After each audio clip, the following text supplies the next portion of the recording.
The Secret Garden by Frances Hodgson Burnett. Chapter 3. Across the Moor.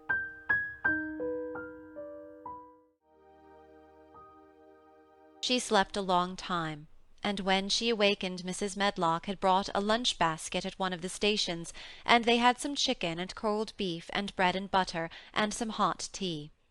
The rain seemed to be streaming down more heavily than ever, and everybody in the station wore wet and glistening waterproofs.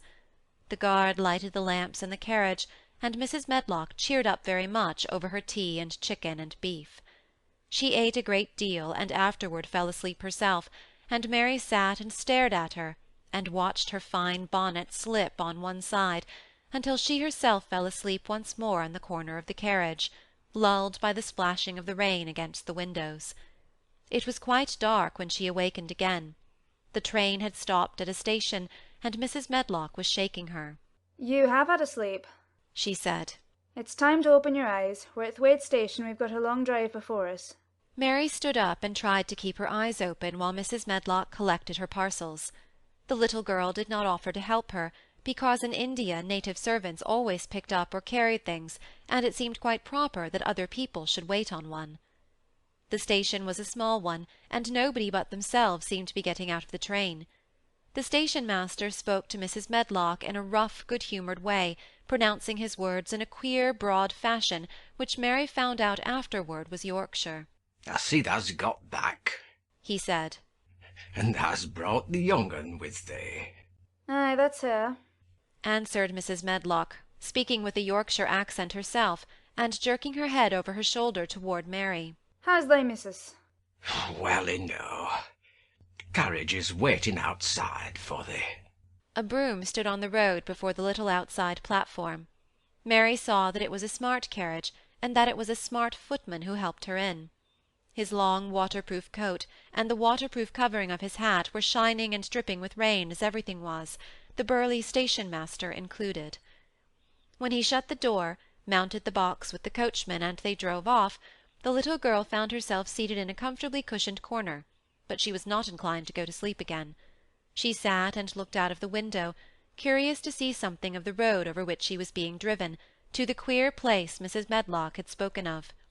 She was not at all a timid child, and she was not exactly frightened, but she felt that there was no knowing what might happen in a house with 100 rooms nearly all shut up, a house standing on the edge of a moor.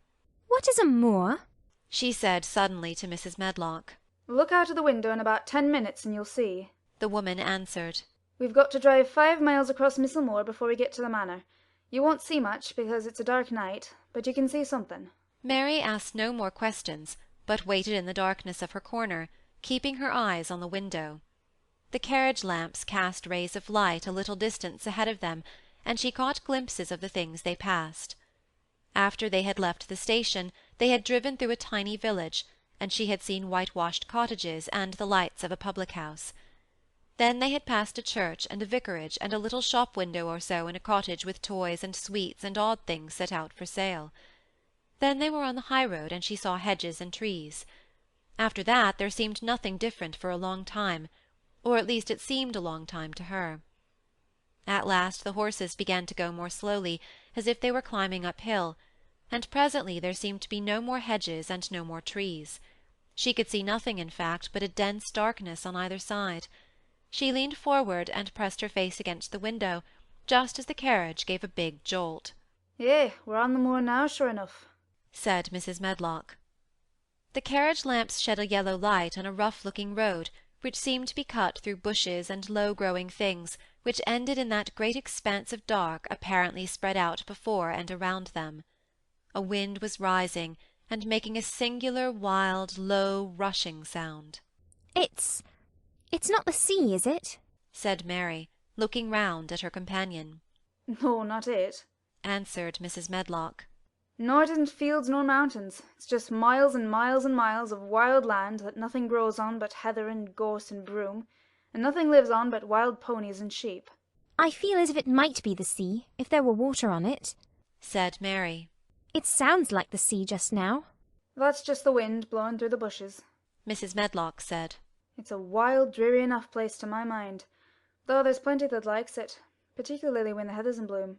On and on they drove through the darkness, and though the rain stopped, the wind rushed by and whistled and made strange sounds. The road went up and down, and several times the carriage passed over a little bridge, beneath which water rushed very fast with a great deal of noise. Mary felt as if the drive would never come to an end, and that the wide, bleak moor was a wide expanse of black ocean through which she was passing on a strip of dry land. I don't like it, she said to herself. I don't like it. And she pinched her thin lips more tightly together. The horses were climbing up a hilly piece of road when she first caught sight of a light.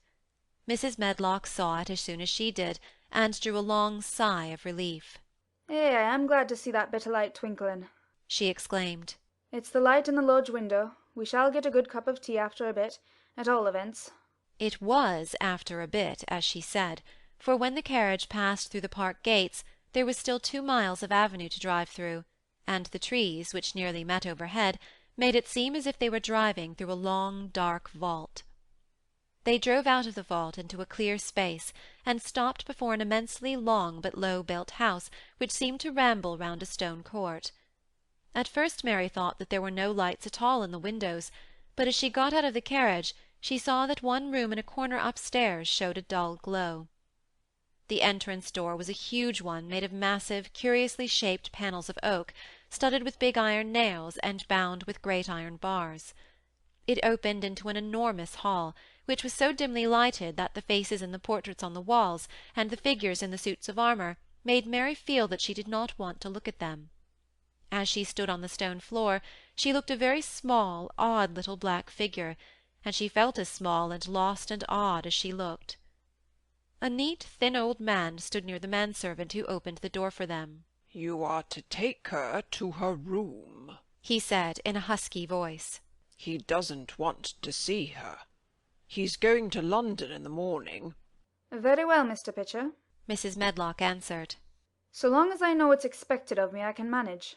"What's expected of you, Mrs. Medlock," Mr. Pitcher said, "is that you make sure that he's not disturbed, and that he doesn't see what he doesn't want to see." And then Mary Lennox was led up a broad staircase and down a long corridor and up a short flight of steps and through another corridor and another, until a door opened in a wall, and she found herself in a room with a fire in it and a supper on the table. Mrs. Medlock said unceremoniously, "Well, here you are. This room and the next are where you'll live, and you must keep to them. Don't you forget that." It was in this way Mistress Mary arrived at Misselthwaite Manor, and she had perhaps never felt quite so contrary in all her life. Chapter 4. Martha.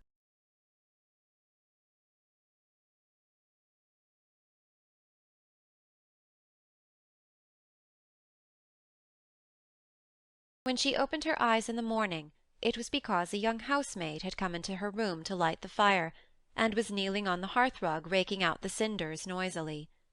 Mary lay and watched her for a few moments, and then began to look about the room. She had never seen a room at all like it, and thought it curious and gloomy. The walls were covered with tapestry with a forest scene embroidered on it. There were fantastically dressed people under the trees, and in the distance there was a glimpse of the turrets of a castle. There were hunters and horses and dogs and ladies.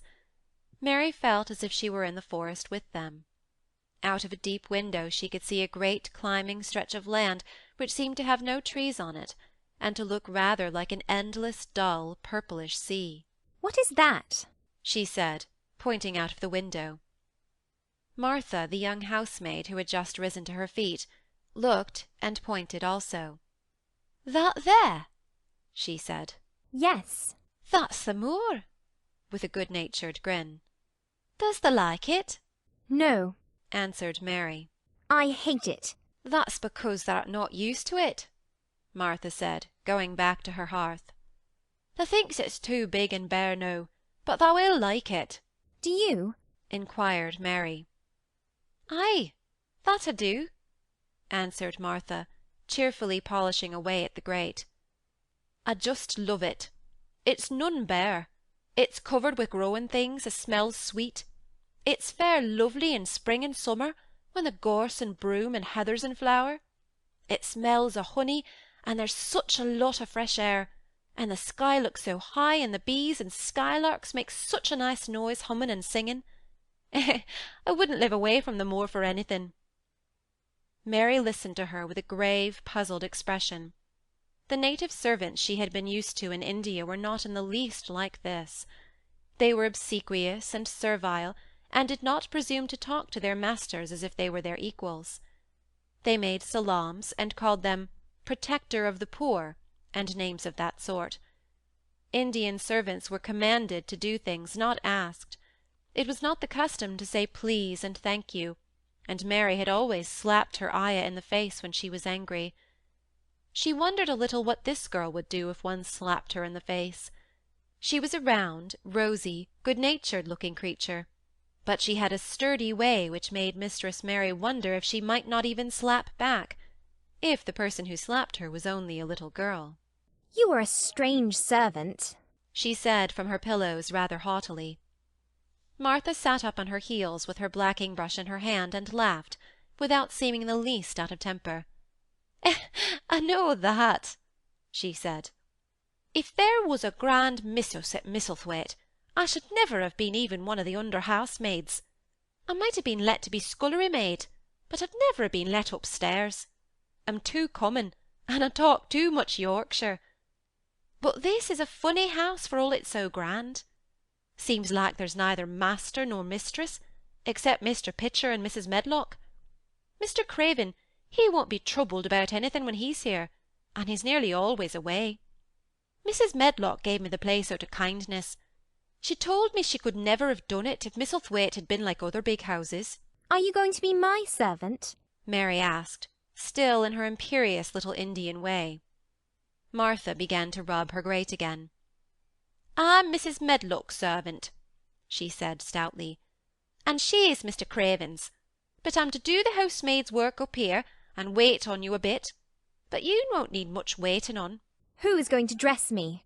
demanded Mary. Martha sat up on her heels again and stared.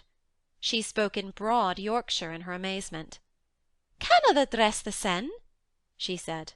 "What do you mean? I don't understand your language," said Mary. I forgot," Martha said. "Mrs. Medlock told me I'd have to be careful, or you wouldn't know what I was saying. I mean, can't you put on your own clothes?" "No," answered Mary quite indignantly. "I never did in my life. My ayah dressed me, of course." "Well," said Martha, evidently not in the least aware that she was impudent, "it's time they should learn. They cannot begin younger. It'll do thee good to wait on the sen for a bit. My mother always said she couldn't see why grand people's children didn't turn out fair fools, what with nurses, and being washed and dressed and took out to walk as if they was puppies." "It is different in India," said Mistress Mary disdainfully. She could scarcely stand this. But Martha was not at all crushed. I can see it's different," she answered almost sympathetically. "I dare say it's because there's such a lot of blacks there instead of respectable white people. When I heard you was coming from India, I thought you was a black too." Mary sat up in bed, furious. "What?" she said. "What? You thought I was a native? You daughter of a pig!" Martha stared and looked hot. "Who are you calling names?" she said. "You needn't be so vexed. That's not the way for a young lady to talk. I've nothing against the blacks. When you read about 'em in tracts, they're always very religious. You always read as a black's a man and a brother. I've never seen a black, and I was fair pleased to think I was going to see one close. When I come in to light your fire this morning, I crept up to your bed and pulled the cover back to careful look at you. And there you was," disappointedly. "No more black than me, for all you're so yeller." Mary did not even try to control her rage and humiliation. "You thought I was a native. You dared. You don't know anything about natives. They are not people. They're servants who must salaam to you. You know nothing about India. You know nothing about anything." She was in such a rage and felt so helpless before the girl's simple stare, and somehow she suddenly felt so horribly lonely and far away from everything she understood and which understood her, that she threw herself face downward on the pillows and burst into passionate sobbing. She sobbed so unrestrainedly that good-natured Yorkshire Martha was a little frightened and quite sorry for her. She went to the bed and bent over her. You mustn't cry like that there," she begged. "You mustn't for sure. I didn't know you'd be so vexed. I don't know anything about anything, just like you said. I beg your pardon, miss, do stop crying." There was something comforting and really friendly in her queer Yorkshire speech and sturdy way, which had a good effect on Mary. She gradually ceased crying and became quiet. Martha looked relieved. "It's time for thee to get up now," she said. "Mrs. Medlock says I was to carry the breakfast and tea and dinner into the room next to this. It's been made into a nursery for thee. I'll help thee on with thy clothes if thou'll get out of bed. If the buttons are at the back, thou cannot button them up thyself." When Mary at last decided to get up, the clothes Martha took from the wardrobe were not the ones she had worn when she arrived the night before with Mrs. Medlock. "These are not mine," she said. "Mine are black." She looked the thick white wool coat and dress over, and added with cool approval, "Those are nicer than mine." "These are the ones thou must put on," Martha answered. "Mr. Craven ordered Mrs. Medlock to get him in London. He said, 'I won't have a child dressed in black wandering about like a lost soul,' he said. 'It'd make the place sadder than it is. Put colour on her.' Mother said she knew what he meant. Mother always knows what a body means. She doesn't hold with black hersel." "I hate black things," said Mary. The dressing process was one which taught them both something. Martha had buttoned up her little sisters and brothers, but she had never seen a child who stood still and waited for another person to do things for her, as if she had neither hands nor feet of her own. "Why doesn't thou put on thy own shoes?" she said, when Mary quietly held out her foot. "My ayah did it," answered Mary, staring. "It was the custom." She said that very often. It was the custom. The native servants were always saying it. If one told them to do a thing their ancestors had not done for 1,000 years, they gazed at one mildly and said, "It is not the custom," and one knew that that was the end of the matter. It had not been the custom that Mistress Mary should do anything but stand and allow herself to be dressed like a doll, but before she was ready for breakfast she began to suspect that her life at Misselthwaite Manor would end by teaching her a number of things quite new to her, things such as putting on her own shoes and stockings, and picking up things she let fall. If Martha had been a well-trained, fine young lady's maid, she would have been more subservient and respectful, and would have known that it was her business to brush hair and button boots, and pick things up and lay them away. She was, however, only an untrained Yorkshire rustic, who had been brought up in a moorland cottage with a swarm of little brothers and sisters, who had never dreamed of doing anything but waiting on themselves and on the younger ones who were either babies in arms, or just learning to totter about and tumble over things. If Mary Lennox had been a child who was ready to be amused, she would perhaps have laughed at Martha's readiness to talk, but Mary only listened to her coldly, and wondered at her freedom of manner. At first she was not at all interested, but gradually, as the girl rattled on in her good-tempered, homely way, Mary began to notice what she was saying. You should see 'em all," she said. "There's 12 of us, and my father only gets 16 shilling a week. I can tell you, my mother's put to it to get porridge for 'em all. They tumble about on the moor and play there all day, and mother says the air of the moor fattens 'em. She says she believes they eat the grass same as the wild ponies do. Our Dickon, he's 12 years old, and he's got a young pony he calls his own." "Where did he get it?" asked Mary. "He found it on the moor, with its mother when it was a little one, and he began to make friends with it and give it bits of bread and pluck young grass for it, and it got to like him, so it follows him about and lets him get on his back. Dickon's a kind lad, and animals likes him." Mary had never possessed an animal pet of her own, and had always thought she should like one. So she began to feel a slight interest in Dickon, and as she had never before been interested in any one but herself, it was the dawning of a healthy sentiment. When she went into the room which had been made into a nursery for her, she found that it was rather like the one she had slept in. It was not a child's room, but a grown-up person's room, with gloomy old pictures on the walls and heavy old oak chairs. A table in the centre was set with a good substantial breakfast. But she had always had a very small appetite, and she looked with something more than indifference at the first plate Martha set before her. I don't want it, she said. Thee doesn't want thy porridge? Martha exclaimed incredulously. No. Thee doesn't know how good it is. Put a bit of treacle on it, or a bit of sugar. I don't want it, repeated Mary. Said Martha. I can't abide to see good victuals go to waste. If our children was at this table, they'd clean it bare in 5 minutes. Why? Said Mary coldly. Why? Echoed Martha. Because they scarce ever had their stomachs full in their lives. They're as hungry as young hawks and foxes. I don't know what it is to be hungry, said Mary, with the indifference of ignorance. Martha looked indignant. Well, it would do thee good to try it. I can see that plain enough, she said outspokenly. I've no patience with folk as sits and just stares at good bread and meat. My word, don't I wish Dickon and Phil and Jane and the rest of 'em had what's here under their pinafores. Why don't you take it to them? Suggested Mary. It's not mine, answered Martha stoutly. And this isn't my day out. I get my day out once a month, same as the rest. Then I go home and clean up for mother and give her a day's rest. Mary drank some tea and ate a little toast and some marmalade. You wrap up warm and run out and play you, said Martha. It'll do you good, and give you some stomach for your meat. Mary went to the window. There were gardens and paths and big trees, but everything looked dull and wintry. Out? Why should I go out on a day like this? Well, if they doesn't go out, they'll have to stay in. And what has they got to do? Mary glanced about her. There was nothing to do. When Mrs. Medlock had prepared the nursery, she had not thought of amusement. Perhaps it would be better to go and see what the gardens were like. Who will go with me? She inquired. Martha stared.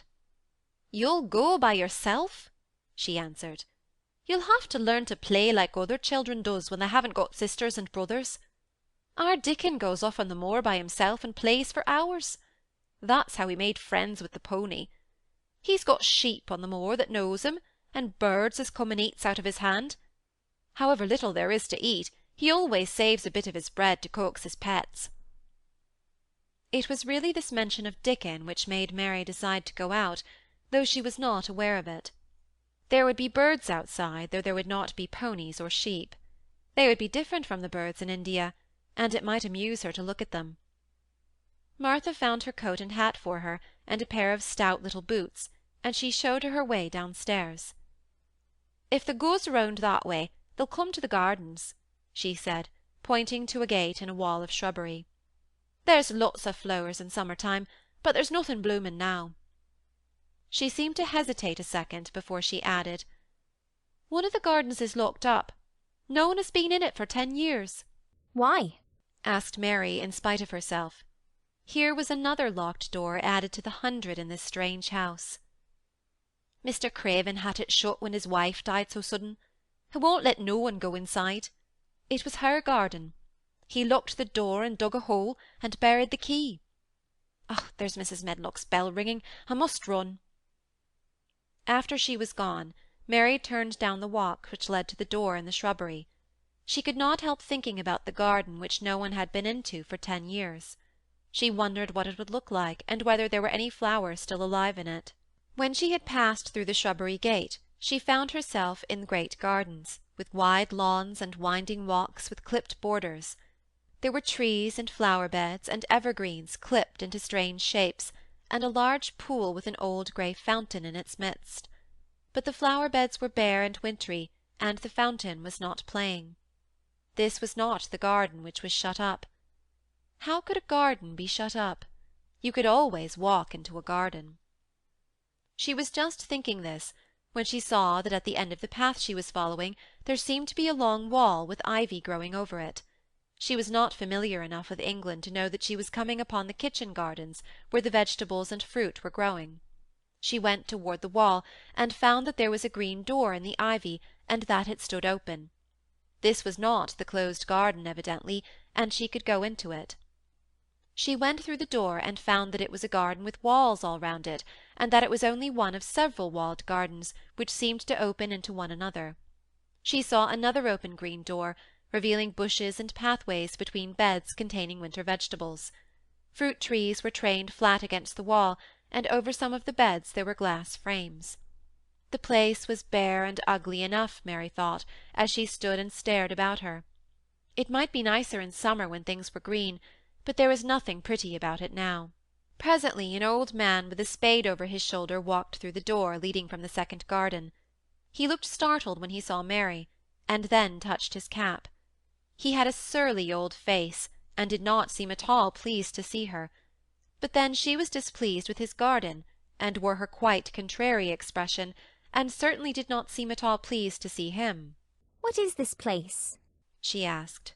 "One of the kitchen gardens," he answered. "What is that?" said Mary, pointing through the other green door. "Another of 'em. Shortly. There's another on t'other side of the wall, and there's the orchard on the side of that." "Can I go in them?" asked Mary. "If thou likes. There's nowt to see." Mary made no response. She went down the path and through the second green door. There she found more walls and winter vegetables and glass frames, but in the second wall there was another green door, and it was not open. Perhaps it led into the garden which no one had seen for 10 years. As she was not at all a timid child, and always did what she wanted to do, Mary went to the green door and turned the handle. She hoped the door would not open because she wanted to be sure she had found the mysterious garden, but it did open quite easily, and she walked through it and found herself in an orchard. There were walls all round it also, and trees trained against them, and there were bare fruit trees growing in the winter-browned grass, but there was no green door to be seen anywhere.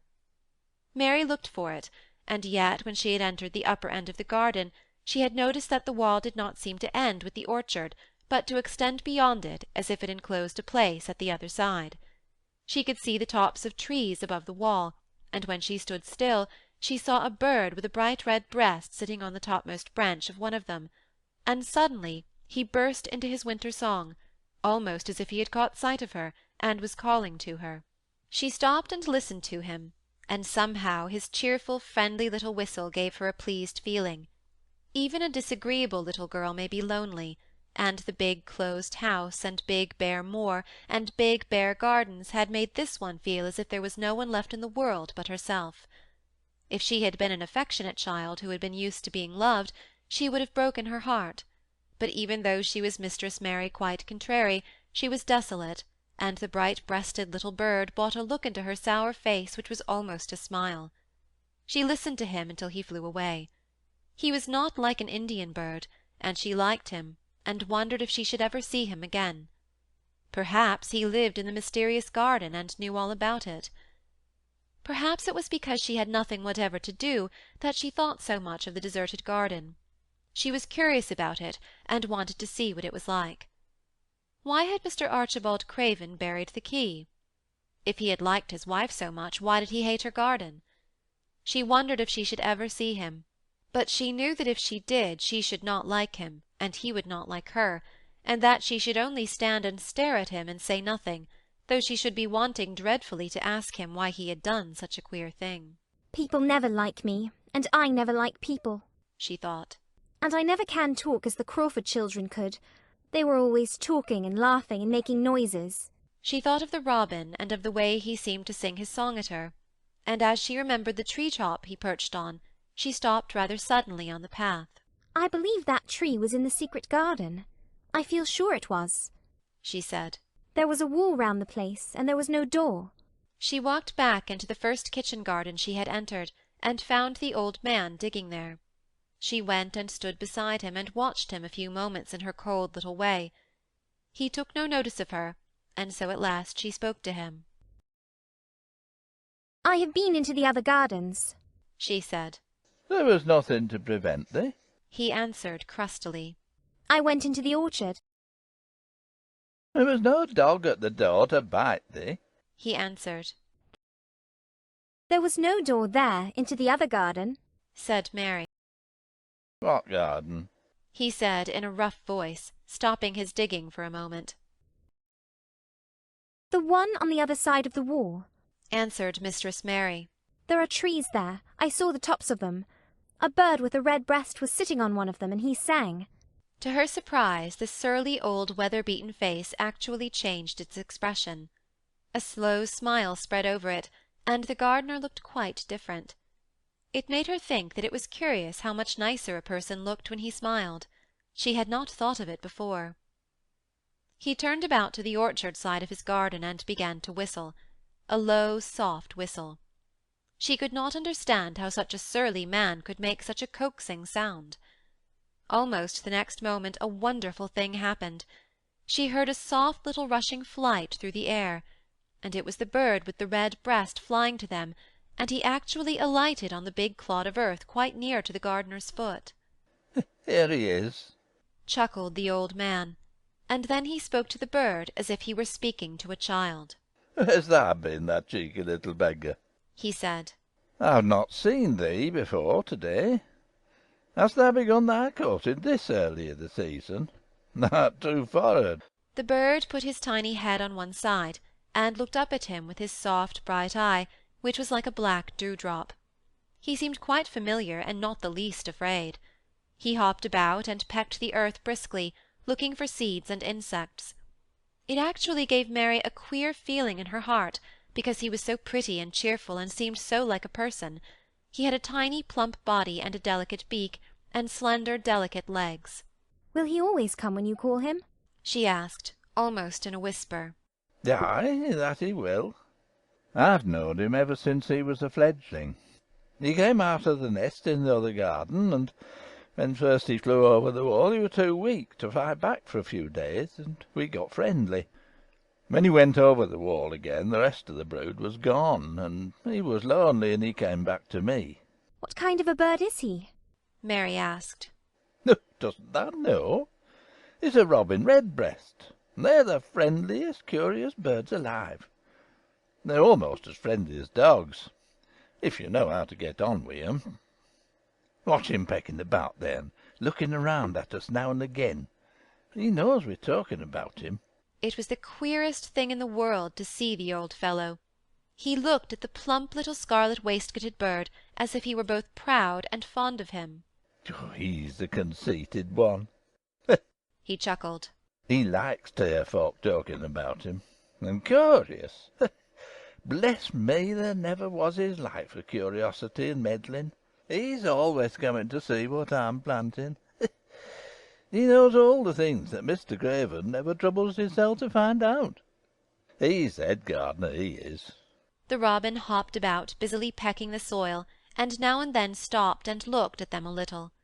Mary thought his black dewdrop eyes gazed at her with great curiosity. It really seemed as if he were finding out all about her. The queer feeling in her heart increased. Where did the rest of the brood fly to? She asked. There's no knowing.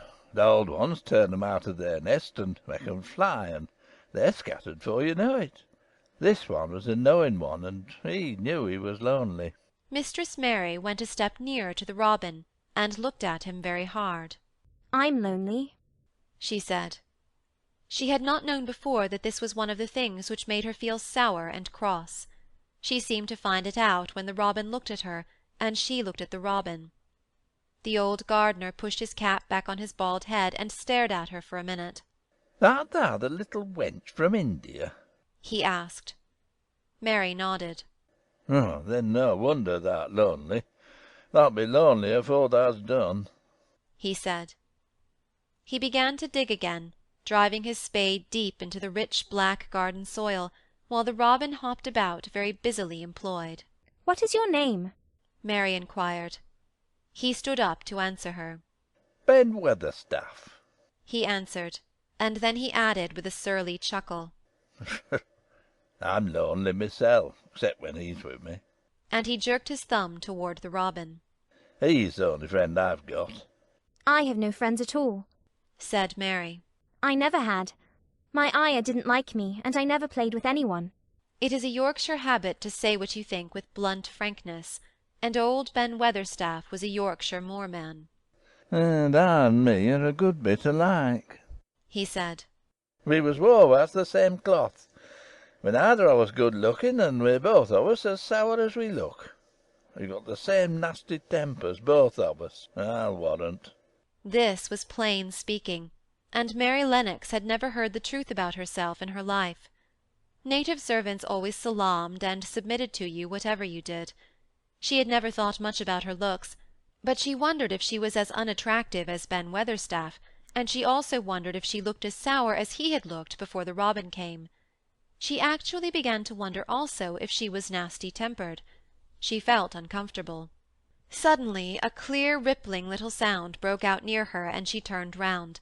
She was standing a few feet from a young apple-tree, and the robin had flown onto one of its branches and had burst out into a scrap of a song. Ben Weatherstaff laughed outright. What did he do that for? asked Mary. "He's made up his mind to make friends with thee," replied Ben. "Dang me if he hasn't took a fancy to thee." To me? said Mary, and she moved toward the little tree softly and looked up. Would you make friends with me? She said to the robin, just as if she was speaking to a person. Would you? And she did not say it either in her hard little voice or in her imperious Indian voice, but in a tone so soft and eager and coaxing that Ben Weatherstaff was as surprised as she had been when she heard him whistle. "Why, He cried out. thou said that as nice and human as if thou was a real child instead of a sharp old woman. Thou said it almost like Dickon talks to his wild things on the moor." Do you know Dickon? Mary asked, turning round rather in a hurry. "Oh, everybody knows him. Dickon's wandering about everywhere. The very blackberries and heatherbells knows him. I warrant the foxes shows him where their cubs lie, and the skylarks doesn't hide their nests from him." Mary would have liked to ask some more questions. She was almost as curious about Dickon as she was about the deserted garden. But just that moment the robin, who had ended his song, gave a little shake of his wings, spread them, and flew away. He had made his visit, and had other things to do. He has flown over the wall. Mary cried out, watching him. He has flown into the orchard. He has flown across the other wall, into the garden where there is no door. "He lives there," said old Ben. "He came out of the egg there. If he's caught in, he's making up to some young madam of a robin that lives among the old rose trees there." Rose trees? said Mary. Are there rose trees? Ben Weatherstaff took up his spade again and began to dig. "There was 10 year ago," he mumbled. I should like to see them. Said Mary. Where is the green door? There must be a door somewhere. Ben drove his spade deep, and looked as uncompanionable as he had looked when she first saw him. "Yeah, there was 10 year ago, but there isn't now," he said. No door? Cried Mary. There must be. "None as any one can find, and none as is any one's business. Don't you be a meddlesome wench and poke your nose where there's no cause to go. Here, I must get on with my work. Get you gone and play. I've no more time." And he actually stopped digging, threw his spade over his shoulder, and walked off, without even glancing at her or saying good-bye.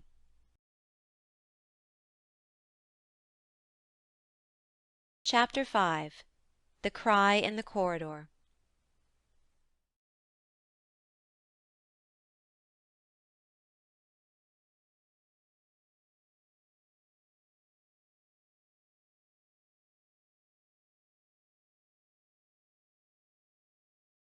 At first each day which passed by for Mary Lennox was exactly like the others. Every morning she awoke in her tapestried room, and found Martha kneeling upon the hearth building her fire. Every morning she ate her breakfast in the nursery, which had nothing amusing in it, and after each breakfast she gazed out of the window across to the huge moor which seemed to spread out on all sides and climb up to the sky, and after she had stared for a while, she realized that if she did not go out she would have to stay in and do nothing, and so she went out. She did not know that this was the best thing she could have done, and she did not know that, when she began to walk quickly, or even to run along the paths and down the avenue, she was stirring her slow blood and making herself stronger by fighting with the wind which swept down from the moor. She ran only to make herself warm, and she hated the wind which rushed at her face and roared and held her back as if it were some giant she could not see. But the big breaths of rough, fresh air blown over the heather filled her lungs with something which was good for her whole thin body, and whipped some red colour into her cheeks, and brightened her dull eyes, when she did not know anything about it. But after a few days spent almost entirely out of doors, she wakened one morning knowing what it was to be hungry, and when she sat down to her breakfast, she did not glance disdainfully at her porridge and push it away, but took up her spoon and began to eat it, and went on eating it until her bowl was empty. "Thou got on well enough with that this morning, did thou?" said Martha. It tastes nice today, said Mary, feeling a little surprised herself. "It's the air o' the moor that's given thee stomach for the victuals," answered Martha. "It's lucky for thee that thou's got victuals as well as appetite. There's been 12 in our cottage that's had the stomach and nothing to put in it. You go on playing you out of doors every day, and you'll get some flesh on your bones, and you won't be so yeller." I don't play, said Mary. I have nothing to play with. "Nothing to play with!" exclaimed Martha. "Our children plays with sticks and stones. They just runs about and shouts and looks at things." Mary did not shout, but she looked at things. There was nothing else to do. She walked round and round the gardens, and wandered about the paths in the park. Sometimes she looked for Ben Weatherstaff, but though several times she saw him at work, he was too busy to look at her, or was too surly. Once, when she was walking toward him, he picked up his spade and turned away, as if he did it on purpose. One place she went to oftener than to any other. It was the long walk outside the gardens with the walls round them. There were bare flower-beds on either side of it, and against the walls ivy grew thickly. There was one part of the wall where the creeping dark green leaves were more bushy than elsewhere. It seemed as if for a long time that part had been neglected. The rest of it had been clipped and made to look neat, but at this lower end of the walk it had not been trimmed at all. A few days after she had talked to Ben Weatherstaff, Mary stopped to notice this, and wondered why it was so. She had just paused and was looking up at a long spray of ivy swinging in the wind, when she saw a gleam of scarlet and heard a brilliant chirp, and there, on the top of the wall, forward perched Ben Weatherstaff's robin redbreast, tilting forward to look at her with his small head on one side. "Oh!" she cried out. "Is it you? Is it you?" And it did not seem at all queer to her that she spoke to him as if she were sure that he would understand and answer her. He did answer. He twittered and chirped and hopped along the wall as if he were telling her all sorts of things. It seemed to Mistress Mary as if she understood him too, though he was not speaking in words. It was as if he said, "Good morning. Isn't the wind nice? Isn't the sun nice? Isn't everything nice? Let us both chirp and hop and twitter. Come on, come on." Mary began to laugh, and as he hopped and took little flights along the wall she ran after him. Poor little thin, sallow, ugly Mary! She actually looked almost pretty for a moment. "I like you! I like you!" she cried out, pattering down the walk, and she chirped and tried to whistle, which last she did not know how to do in the least. But the robin seemed to be quite satisfied, and chirped and whistled back at her. At last he spread his wings and made a daring flight to the top of a tree, where he perched and sang loudly. That reminded Mary of the first time she had seen him. He had been swinging on a tree-top then, and she had been standing in the orchard. Now she was on the other side of the orchard and standing in the path outside a wall, much lower down, and there was the same tree inside. "It's in the garden no one can go into," she said to herself. "It's the garden without a door. He lives in there. How I wish I could see what it is like." She ran up the walk to the green door she had entered the first morning. Then she ran down the path through the other door, and then into the orchard, and when she stood and looked up there was the tree on the other side of the wall, and there was the robin just finishing his song, and beginning to preen his feathers with his beak. "It is the garden," she said. "I am sure it is." She walked round and looked closely at that side of the orchard wall, but she only found what she had found before, that there was no door in it. Then she ran through the kitchen gardens again, and out into the walk outside the long ivy-covered wall, and she walked to the end of it and looked at it, but there was no door, and then she walked to the other end, looking again, but there was no door. "It's very queer," she said. "Ben Weatherstaff said there was no door, and there is no door. But there must have been one 10 years ago, because Mr. Craven buried the key." This gave her so much to think of that she began to be quite interested, and feel that she was not sorry that she had come to Misselthwaite Manor. In India she had always felt hot and too languid to care much about anything. The fact was that the fresh wind from the moor had begun to blow the cobwebs out of her young brain and to waken her up a little. She stayed out of doors nearly all day, and when she sat down to her supper at night she felt hungry and drowsy and comfortable. She did not feel cross when Martha chattered away. She felt as if she rather liked to hear her, and at last she thought she would ask her a question. She asked it after she had finished her supper and had sat down on the hearth-rug before the fire. "Why did Mr. Craven hate the garden?" she said. She had made Martha stay with her, and Martha had not objected at all. She was very young, and used to a crowded cottage full of brothers and sisters, and she found it dull in the great servants' hall downstairs, where the footmen and upper housemaids made fun of her Yorkshire speech, and looked down on her as a common little thing, and sat and whispered among themselves. Martha liked to talk, and the strange child who had lived in India and been waited upon by blacks was novelty enough to attract her. She sat down on the hearth herself without waiting to be asked. "Art thou thinking about that garden yet?" she said. "I knew thou would. That was just the way with me when I first heard about it." "Why did he hate it?" Mary persisted. Martha tucked her feet under her and made herself quite comfortable. "Listen to the wind wuthering round the house," she said. "You could bear stand up on the moor if you was out on it to-night." Mary did not know what wuthering meant until she listened, and then she understood.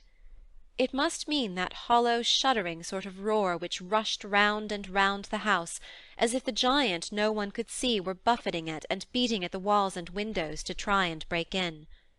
But one knew he could not get in, and somehow it made one feel very safe and warm inside a room with a red coal fire. "But why did he hate it so?" she asked after she had listened. She intended to know if Martha did. Then Martha gave up her store of knowledge. "Mind," she said, "Mrs. Medlock says it's not to be talked about. There's lots of things in this place that's not to be talked over. That's Mr. Craven's orders. His troubles are none servant's business, he says. But for the garden he wouldn't be like he is. It was Mrs. Craven's garden that she had made when first they was married, and she just loved it, and they used to tend the flowers themselves.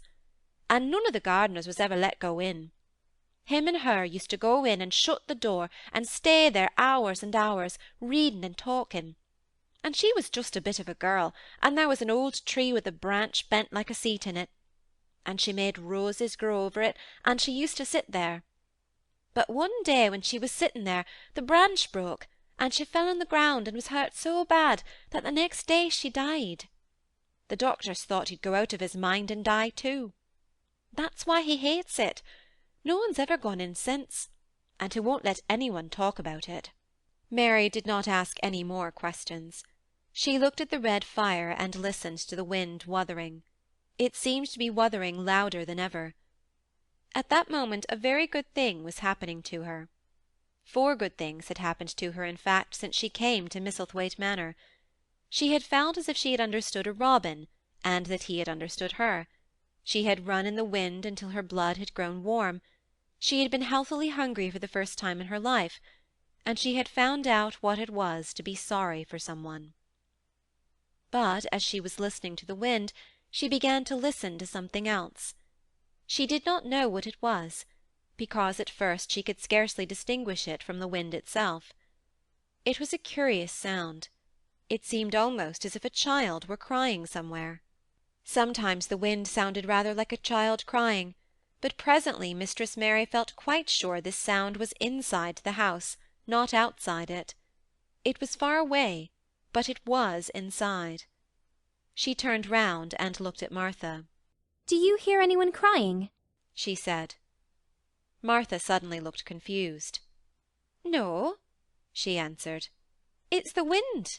Sometimes it sounds as if it was someone lost on the moor and wailing. It's got all sorts of sounds." But listen, said Mary.